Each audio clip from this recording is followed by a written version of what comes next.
It is a commonly used cliché that over-accumulation of debt is the product of people who, quote, live beyond their means. But studies indicate that working-class Canadians are being compelled to accrue debt in order to attain basic subsistence.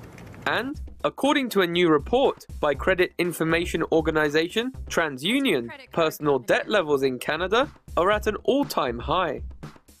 Analysts observe that Canada's abundant resource wealth could be used to subsidize the cost of living of ordinary Canadians.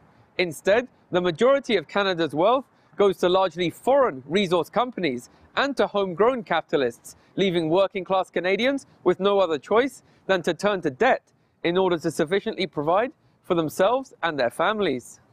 I can tell you from experience, having met people that are making minimum wage, even better than minimum wage, are having a hard time making ends meet. You also see a lot of people who are really using their credit cards to get their kids the basics that they need. The food, cover expenses on a day-to-day basis, buying medication. Members of the public accuse the government of adhering to trickle-down economic theory, which they say is ineffectual in practice. The thing that's frustrating about it for me is that it's giant corporations that are making billions on a yearly basis that can't pay their staff more than $10 an hour. I think that there is an imbalance. I think that corporate executives are overpaid.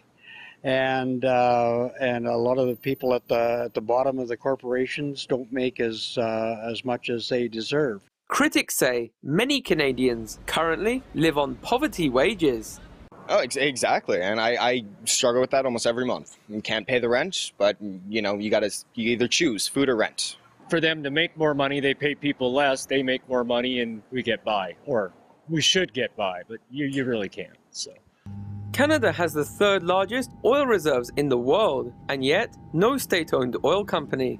Many analysts look to nations with more enlightened resource policies, such as Venezuela and Iran, which have nationalized their resources, and wonder when Canada will rise to their levels of sophistication and stop giving away Canada's resource wealth to the owners of private corporations.